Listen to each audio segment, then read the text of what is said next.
Fanta. Bon,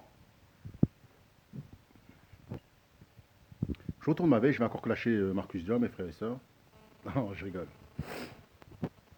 Je rigole, mes frères et sœurs. Je parlais du clash entre Marcus Diop TV et Parlons Peu. Bon, déjà, pour tous ceux qui pensent que c'est Marcus Diop qui a arrêté Parlons Peu, moi je vous dis la vérité, vous vous trompez direct. C'est Dieu qui a arrêté Parlons Peu. Vous voyez ce que je veux dire? C'est Dieu. Pour moi, Dieu s'est servi de Marcus Diop pour le stopper. Vous voyez ce que je veux dire? Pour le faire peur. Vous voyez ce que je veux dire? Mais selon moi, Parlons Peu, mes frères et sœurs, voilà, hein, on peut dire que il n'a récolté que ce qu'il a semé. Vous voyez ce que je veux dire? Déjà, il faut savoir, mes frères et sœurs, lorsque tu parles de Dieu à visage masqué, déjà ça, c'est une grosse insulte pour Dieu.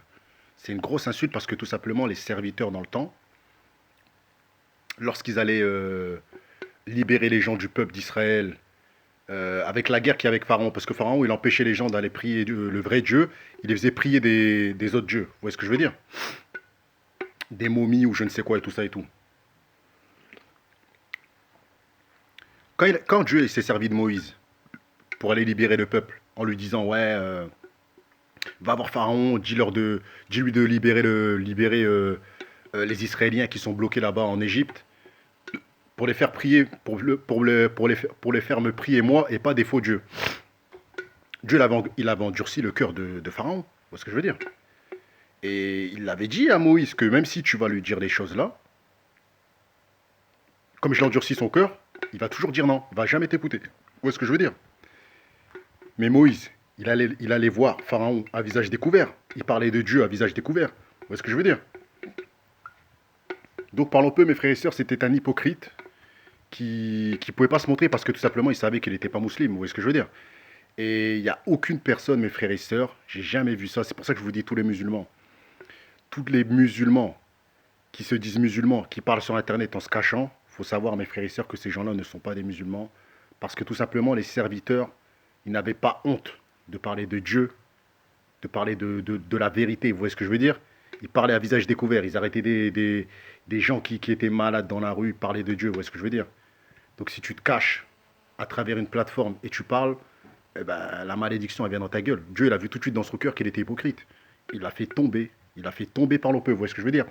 Mais les gens, au jour d'aujourd'hui, ils pensent que c'est Marcus Dia. Marcus Dia TV, mes frères et sœurs, il l'a fait peur parce qu'il avait des informations sur lui. Et comme Parlons Peu est un mécréant, il n'a pas cherché à savoir si c'est vrai ou faux. Il s'est dit, ah, il a des informations qui sont vraies, il connaît mon adresse, il y a peut-être des sextapes, il s'est chié dessus, vous voyez ce que je veux dire? Parce qu'un vrai croyant, il ne serait pas chié dessus, il aurait continué ses vidéos. Donc si Parlons Peu, Parlons Bien ne revient plus, ça veut dire que c'est un... Ça veut dire tout simplement, mes frères et sœurs, c'est un escroc, vous voyez ce que je veux dire? C'est un mec qui s'est servi de la religion pour monter, c'est tout. Donc voilà, donc... en tout cas, Marcus Dia, pour moi, c'est un bon. Il a fait un très très bon travail. Mais pour moi, c'est Dieu qui a remis tout ça dans la gueule de Parlons Peu. En fait, c'est les actions de Parlons Peu, ces mauvais agissements qui se sont retournés contre lui. Tout ce qu'il a fait de mal, ça s'est retourné contre lui et il a tout perdu, mes frères et sœurs. Parce que dès le début, il n'était pas sincère. Vous voyez ce que je veux dire? Regardez les Rachid El Jaï, ils sont là depuis. Il y a d'autres aussi, il y a d'autres imams et tout ça et tout. Bon, après, lui, c'est pas un imam, mais et voilà, vous avez bien vu que le mec, il se servait de la religion, il critique tout le monde. À la fin, on apprend que le mec, il fait des dingueries avec des abonnés, il fait des choses bizarres. Moi, je savais, si vous avez suivi mes vidéos depuis le début, vous aurez vu que voilà, que moi, dès le début, j'ai dit ce mec-là, c'est pas un musulman. Ce mec-là, il se fout de la gueule du monde. Comment tu peux parler de Dieu en te cachant? C'est un truc de fou, vous voyez ce que je veux dire? Donc moi, dès le début, je l'avais dit, je l'avais démasqué bien avant Marcus Dia, je le disais. Après, Marcus Dia, il est rentré dans le clash. Mais quand vous regardez bien, c'était moi le premier à le terminer. Je le terminais même avant que Ousmane Badara il s'attaque à Ousmane Badaroche. Je l'attaquais depuis. Et j'arrêtais pas de dire que tôt ou tard, il va sauter. Il va sauter. À la fin, il a sauté, mes frères et sœurs. Vous voyez ce que je veux dire? Donc, est-ce qu'il va revenir? Je ne sais pas. Peut-être oui ou non. Mais en tout cas, s'il revient, il revient encore caché. Faites attention, mes frères et sœurs, parce que